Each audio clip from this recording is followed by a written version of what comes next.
Hey guys, how you doing? It's Henry at Mowers and Blowers again. Today, I'm working on this. Why? Because some guy wanted to buy it. I had it listed for $375, and he lowballed me to $200. Since I have like 12, I figured I'd get rid of it. This is actually pretty nice. It's an overhead valve version. It's a Craftsman 5.5, 26 wide. With the overhead valve engine. Has electric start on it too, and then I took it out of storage just now to tune it up for well, just start it up and see, put some gas in it and all, and it started surging quite a bit, so I did a quick and dirty, you know, where I just put it on its face and you know what I'm saying, just took off the bowl and blew everything out. There was a little bit of sediment, but not really too bad, you know. Adjusted the linkages and everything, checked the oil, all that other jazz, and this is what it does.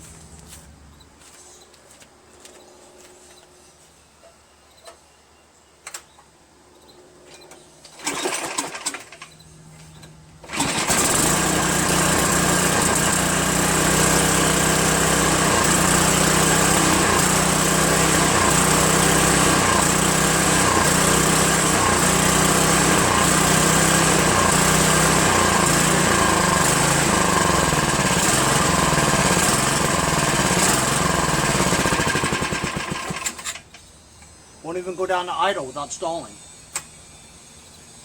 So I'm going to take this apart and see exactly what's going on with it.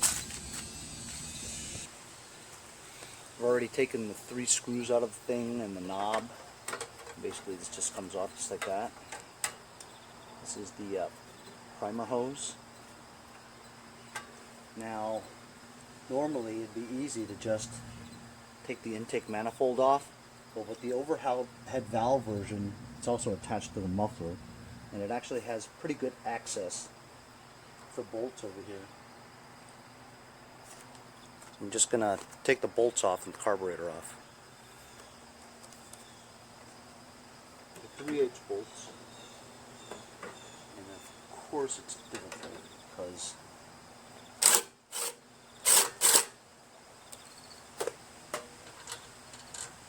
they're actually Phillips.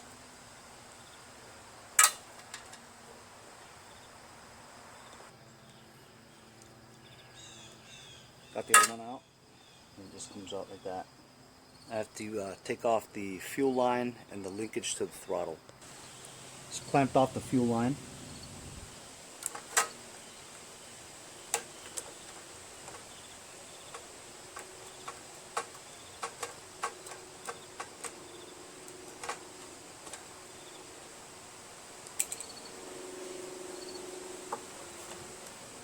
And a little bend to get this off. There it is. This is still leaking. Oh boy. You got a bleeder.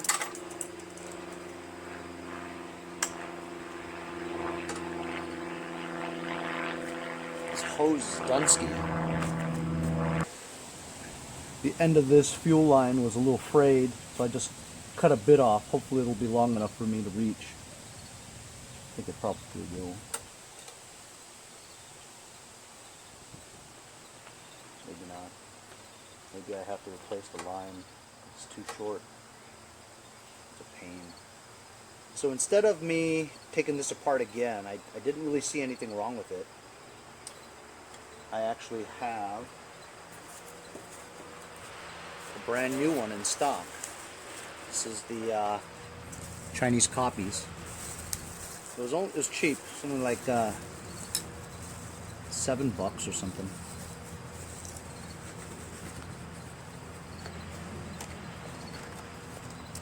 Comes with a new gasket because this one's kind of bad over here. I mean, sometimes that could be the cause of surging because there's too much air, you know. Yeah, maybe that is it. But the other piece is over here too. I can't see it making that much of a difference, you know.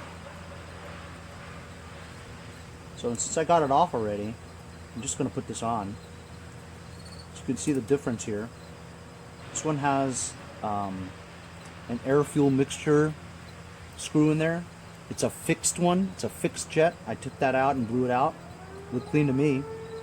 And this one here does not have it, but this is just a cover that's inside. But this is brand new.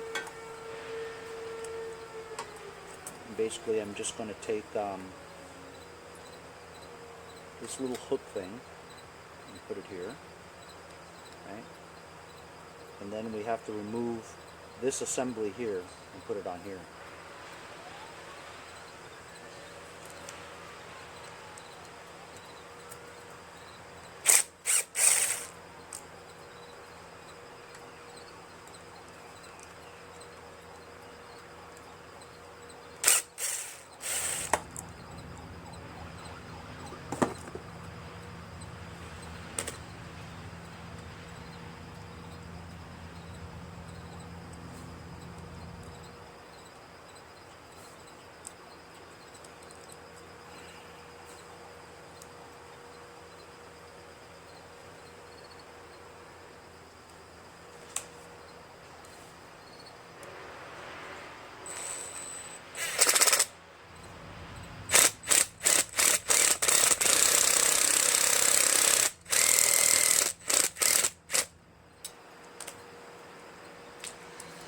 Sometimes they don't drill the holes well enough, so you might break them. You gotta be careful. Stick this rod through the hole here, the slit.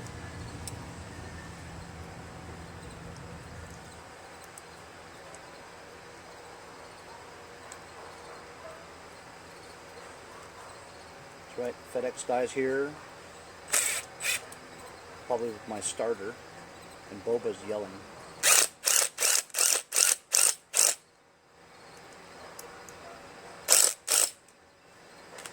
There we go, see?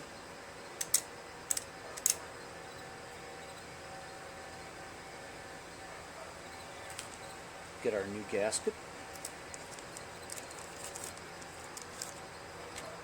I'm going to scrape that off. It's still stuck there. Put that little linkage thing back on there. I'm going to slip the gasket in between the intake manifold and the carburetor. I pulled on that fuel line just a little bit.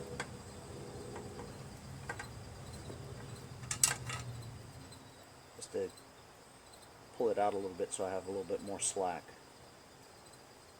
I'm going to slip this bolt through here. Make sure you don't sear the or tear the gasket. Make sure it goes through the hole. There it is. Just hold the nut there. Turn this. There's really no room for your fingers to turn. This is the only way to do it. This is the tough part behind there. Now hold the nut, stick it through, hold the nut, turn it. I'll do it. Tighten 2 bolts, the impact. This thing is on correctly. I'm going to put the fuel line back on again. Looks like there is enough slack after I pulled it. Release the fuel a little bit, or take the clamp out so I can get in here and push the fuel line in there.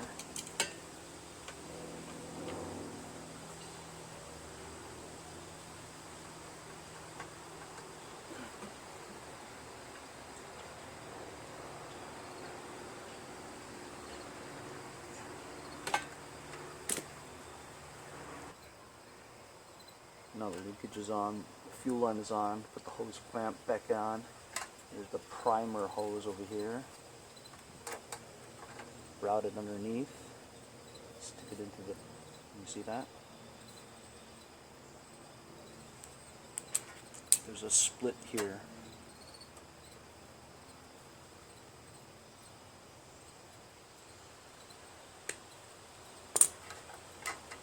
Has enough slack for you to do this. This goes on just like that.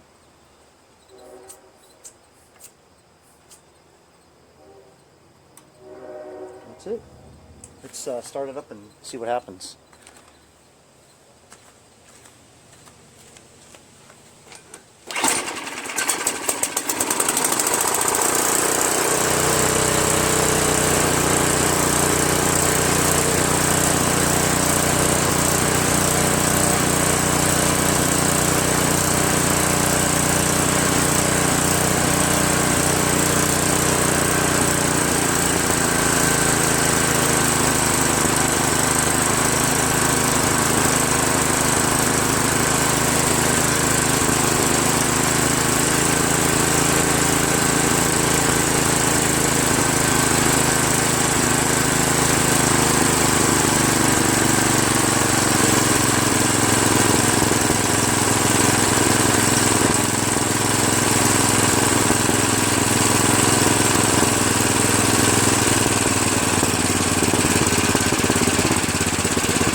runs smooth, idles really nice. I tell you, it's well worth $7 to get a new carburetor. You know what I mean? Plug and play, man. You just replace what you had and boom, it just works, you know? It's fantastic. I mean, I'm going to end up having like an entire drawer. I already have an entire drawer full of this stuff, you know? I mean, I could go through the trouble of cleaning this again, but you know what? Is it, you know, $7? It's not even really worth the time, you know? I mean, I'll keep this in my drawer in case I need parts for one that I don't have this of, you know, if I'm in a crunch or a bind or something like that. But other than that, man, there's really no reason to go through all that trouble, you know? It's $7. The only thing is you gotta wait for it, you know what I'm saying? So that's why I just, whenever I see a deal, like for $6 or $7, I'll buy like 5 of them and just keep them in my drawer, you know, because I know I'm gonna be working on them, right? So why not? So I'm just gonna put these bolts back together and we'll be done. Just gonna try the electric start tube.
I wanted to show you guys one more thing before I ended this video.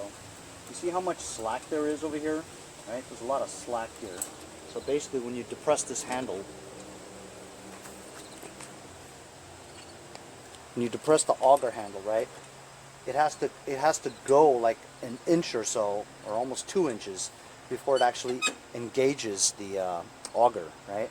You want it to engage almost right away, because now there's a delay, because it slowly moves this way and then turns the auger. So this could use a little bit of tightening. It's very easy to do. You basically just pull the Z-bend out like that, right? So it gives you a lot of slack over here, right? And when you have a lot of slack, you can remove this hook. The sleeve comes out, push this out, and it reveals this screw. Basically, you take some channel locks and hold it here, and a screw. And you turn it in maybe, I don't know, that much, you know, half an inch or so. This is what I'm going to try. As you can see, I moved the screw down from here where it's nice and clean, down to here, and I think that'll do it.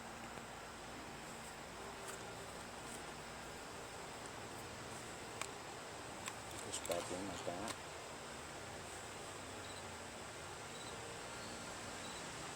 Put it through the hole.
throttle all the way down to idle, that doesn't stall, means that's good.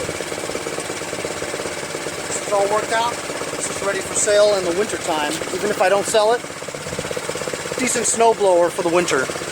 See, start two.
Since we're on the theme of snowblowers, I figure I'd give you a little bonus footage there. You know, this is one of those push school stage snowblowers. Just push it. It's not self-propelled. It's got these huge bike-type mag wheels on there.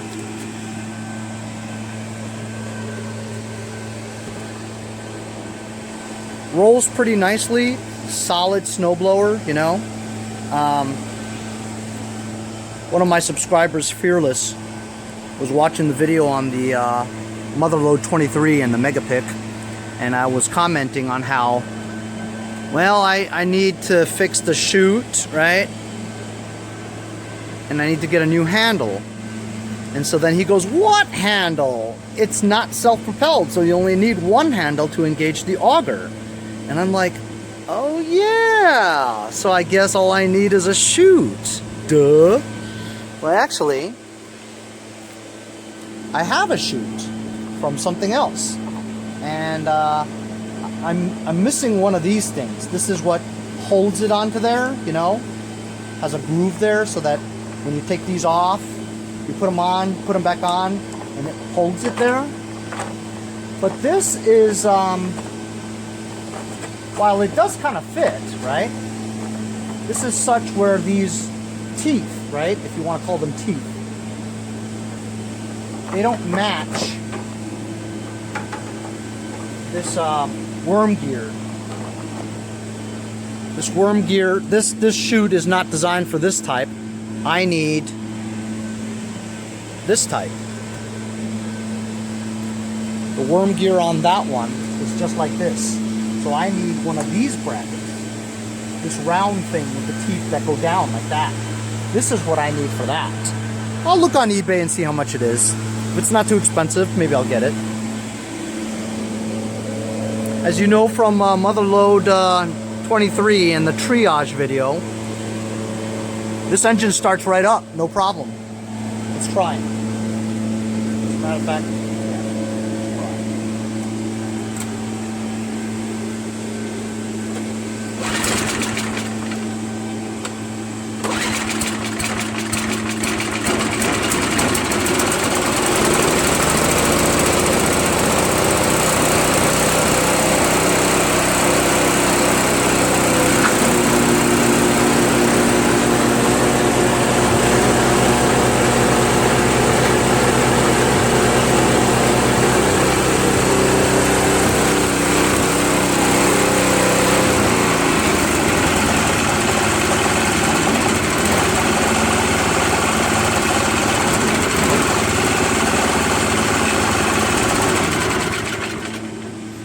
carburetor may need a little bit of cleaning, but all in all, it works pretty well, you know. Another issue with this is the electric start. While the electric start does work, the gear is not retracting to grip onto the flywheel. Watch.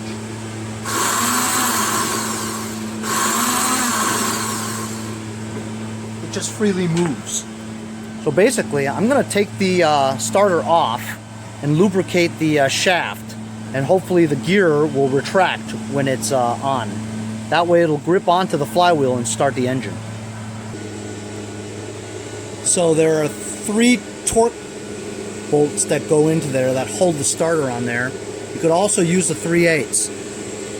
But because of this high wheel, right, it's blocking my way to get to it. So I'm gonna have to use one of these things to get the bottom ones. I'm gonna try to get the top one here through this way. And that worked, see? It could be 3/8 or it could be torques. The bottom ones, I can't get in there, you know, unless I take the wheel off. And the wheel is, well, I guess the wheel is pretty easy, but you know what? I'm just going to try to do this first. I mean, I'm not going to take the wheel off just to get the bolt off, you know what I mean? Actually, I might have to do that because it's precarious to get to. I guess it could. Unless I strip it. Oh, you know what? It's very loose. Man, I wish I could just get it off, you know? I mean, it is loose, but nevertheless, I still need to turn it.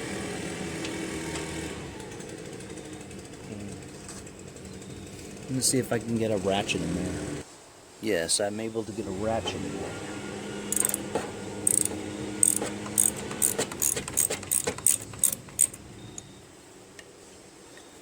I'm just feeling for it. I can't see it. Otherwise, I'd have to lie down or something, you know?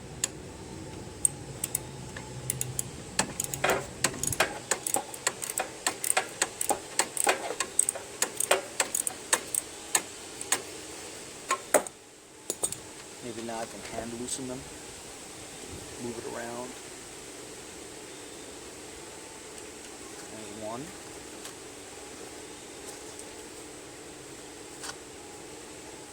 Angle is terrible.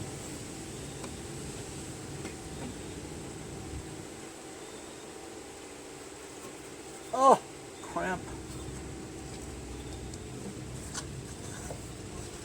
Why?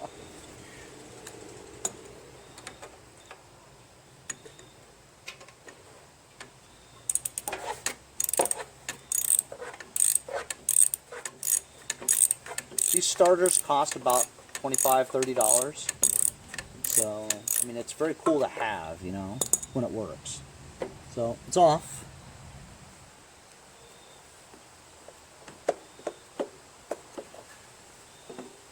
And there it is. See this? Here, let me plug this in so you guys could see.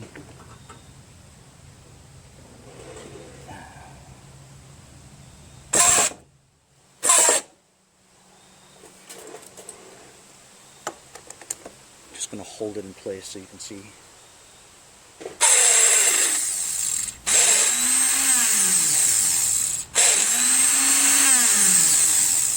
Right? So, this part here is all rusted out. So I'm going to get some penetrating oil, loosen that up. Got some penetrating oil from my friends over at Lucas Oil Products. Just going to go nuts on this actually. Let it work a little bit.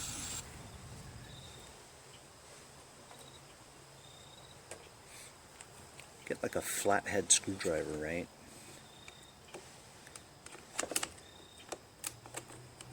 Move it around. You want to get it in here, right? But it's like right there, you know.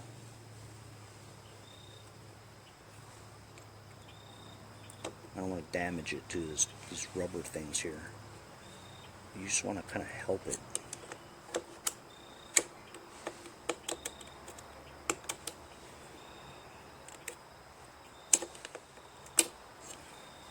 I'm going to tinker with this a little. So check this out. I've got this lined up against the engine block, right? Not the cover. I was about to hit it with the cover, but didn't want to hurt the cover, so it's got to be against the engine, right? So you get like this flathead screwdriver. You put it right around here and just lightly tap. Look at it move.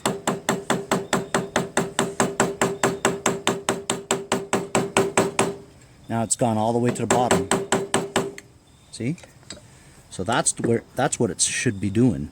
It should be down there. See inside there?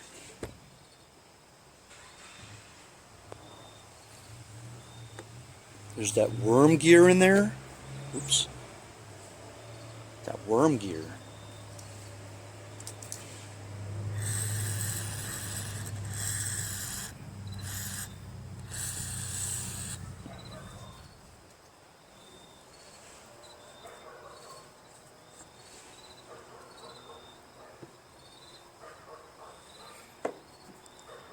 I'm going to spin it, but I know it's going to make a mess because it's going to spin all the oil at me, you know?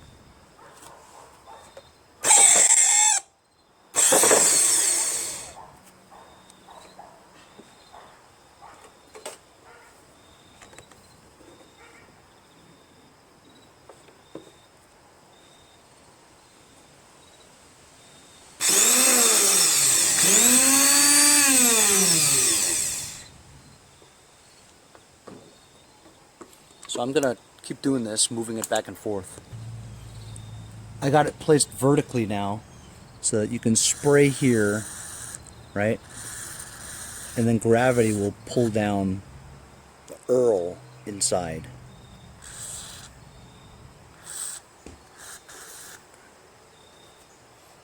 I'm gonna let that sit for a bit. After working it back and forth with my fingers a little bit, check this out. Look at that.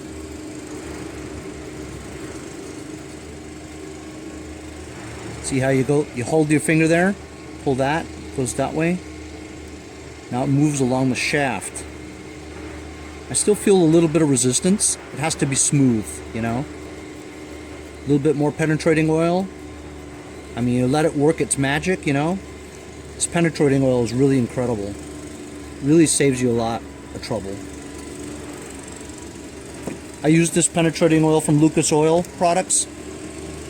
It's always worked flawlessly. All their products have. You guys have an opportunity to go and buy some products for your wrenching. I'm not just saying it because they sponsor me. I love them because everything works, you know. Trust me, I've tried a lot of products, you know, and not every one of the products are that good.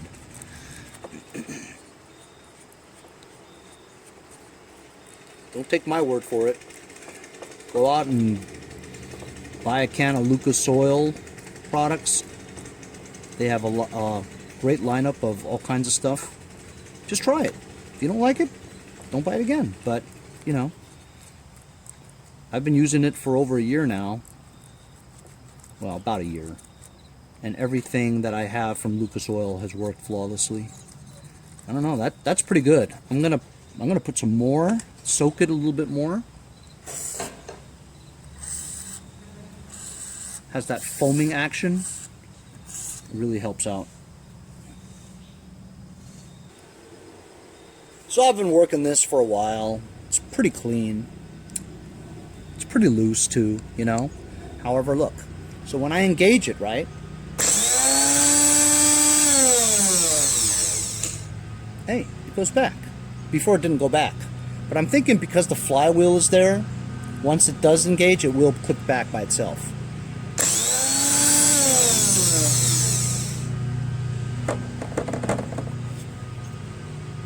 That's what I'm thinking. And once the flywheel is engaged, see, look, you just tap and it'll go back.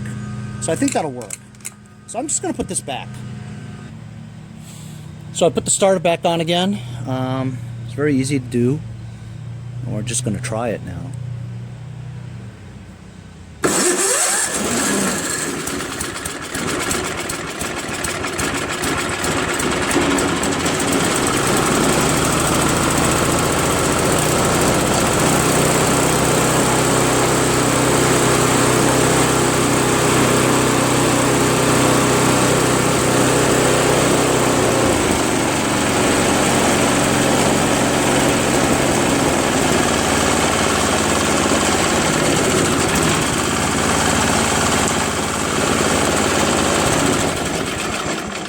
Pretty good, man. I mean, For this snowblower to be sitting in that guy's yard for all this time, and you know, it starts up and almost idles perfectly, you know what I'm saying? So now we got the starter worked out, and I don't know, maybe I will go buy that thing, you know what I mean? But let me take a quick look at this carburetor and do a quick and dirty. Maybe that'll help. So a quick and dirty is what I call it. I don't know what you guys call it, but I know you guys do it. It's just that I'm not going to take the whole carburetor off. I'm just going to cheat, you know? I'm going to cheat by taking this 7/16 wrench and just like take off the fuel mixture jet nut. This one has an adjustment on it because it's one of the oldie ones. The second one over here, you depress it to drain the fuel coming out of the bowl. So that if you wanted to summerize it or winterize it, whatever it is, you would depress that button and you would drain all the fuel from the carburetor bowl.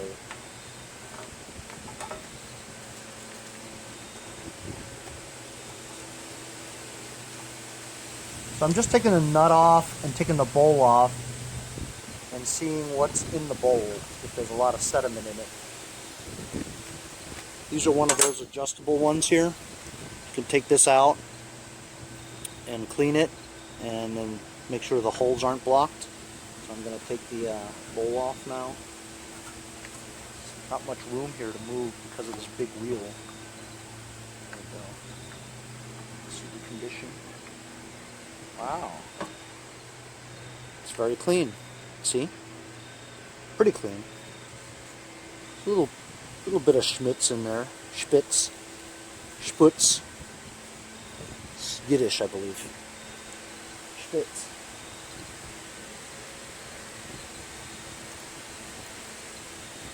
I'm just going to blow some carb cleaner through the emulsion tube.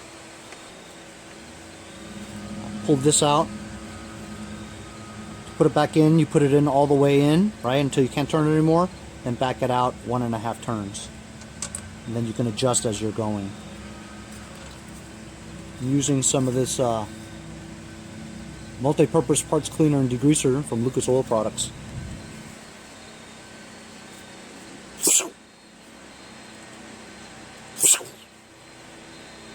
And there's a hole in here, right there. Let's see if it's clogged. Could be. I'm going to put a needle through there. Remember not to forget this little hole. It's actually a hole that's at a diagonal. You actually push in downwards, not straight across. See it?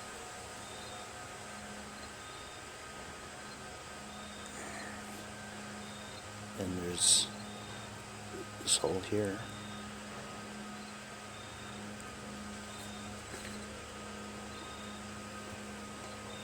And then to blow some in the emulsion tube, you gotta bend the straw emulsion tube.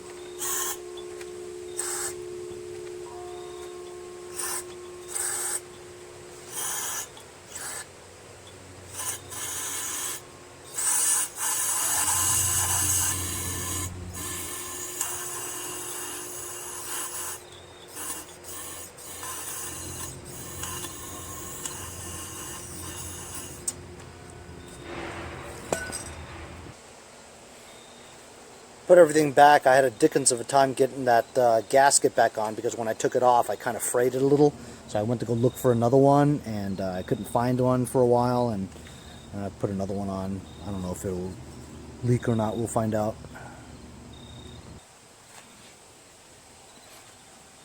This was the gasket when I took it off. Broke. So far so good. It is not leaking.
I was adjusting that screw on the bottom.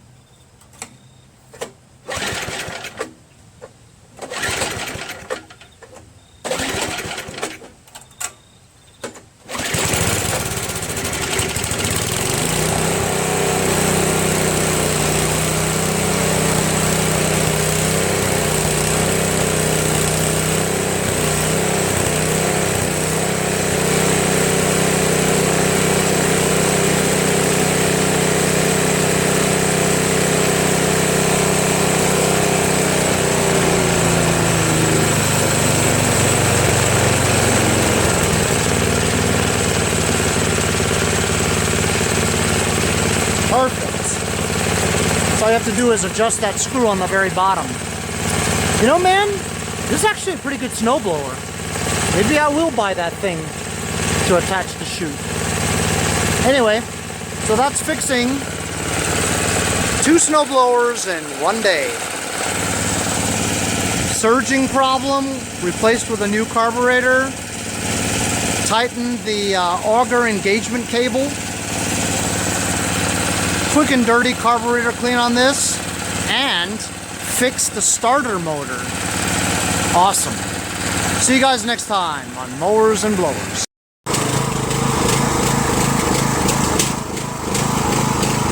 So Bob and Larry came by. They need Henry's help.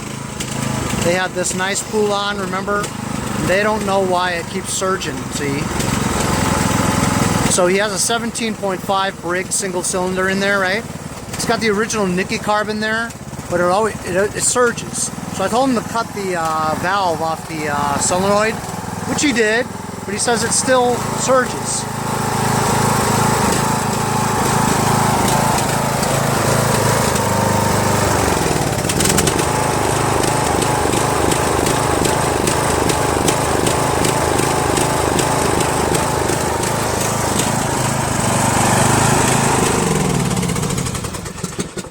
So I told him, if it's the original Nicky, you really shouldn't have that problem, because remember, I had a 17.5 that I was having trouble with the surging, right?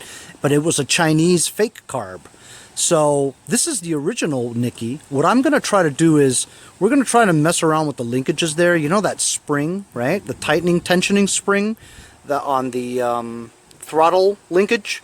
If that is a little bit tighter, it doesn't seem to do that. But first thing I want to do is I want to try that experiment again, where I take off the fuel solenoid and put my finger over the hole and see if that's the issue. If that's not the issue, there is another thing, which I doubt it is, but just to point it out though, this is a gravity-fed gas tank.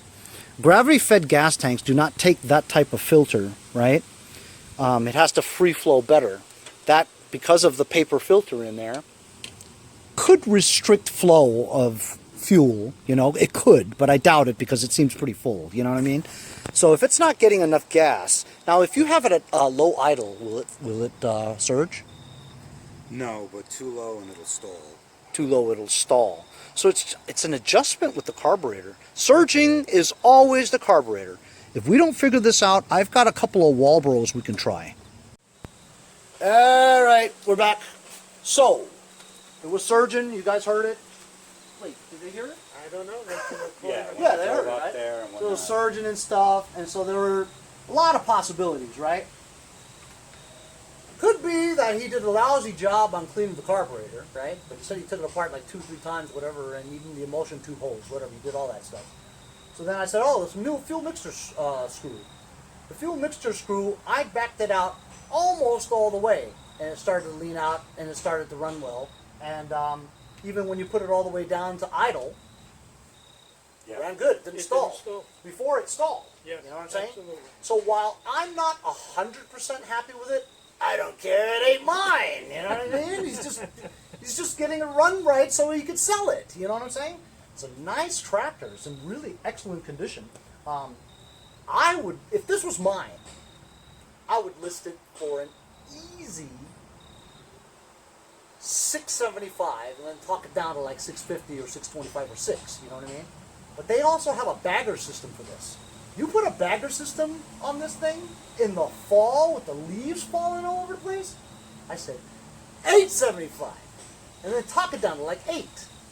It's in mint condition. Look at the lime green wheels. It's fantastic. The lights work, everything. This is perfect, you know? So that's what they got to do. So basically what we just did was, you know that little tension spring, that really super thin one that runs along the governor linkage to the throttle? I just pulled it a little bit more, bent it about a half an inch more, just to give it a little bit more tension. Didn't really make a difference. But the key was the fuel mixture screw that got it to go. Anyway, so he's talking about now WD-40 and all that stuff, so I'm like, screw that, baby. Not WD-40. What? ATF, Dextron Mercon. Now, what's in transmission fluid that's different? As I know the hydraulic. Mineral oil. Mineral Mineral oil is the dominant ingredient in Really? ATF fluid. And the only reason why I know that is because I looked it up. If it stays like that, it'd be beautiful. Well, And if no it's oil, reason then why oil. it shouldn't. You know. It's not oil. It's Earl. I'm sorry. I apologize. My name is Earl. That's right. That was my favorite show, man. That was a great show. I didn't like that show. Oh, it was awesome. I never watched it. See, I only did half because I wanted them to see the contrast. So, guys, Bob is a baker, and I commented about how I love snacks. You know, what a sweetheart. He made me apple turnovers from scratch. I'm going to cut this video and go inside and turn on the TV and stuff my face with these apple turnovers, man. Anyway, it was good to see my buddies Bob and Larry again. Be good. It was good to see Henry, too. I'll see you all next time on... Blowers and... Oh, for God's sakes, you know what? You guys got to do this thing for me. Mowers. See you guys. Oh, for... Excellent. Oh, look at that, fellers. He used WD-40. ATF. Alcohol, tobacco, and firearms. You never get enough. Best shit. All right. And now Wanna do that side-by-side French then, comparison? Pierce the Resistance. Is that Pierce? Pierce Brosnan? Pierce. Do you want to do a side-by-side without being on camera? Side by side. WD and that? You WD. Save your time. That's better. This is better. See you guys next time on Mowers and Blowers. Hey guys, support my channel. Buy a sticker. Also, follow me on Instagram at Mowers Blowers. Check out my website, mowersblowers.com. See you guys on my next project. Have a great day.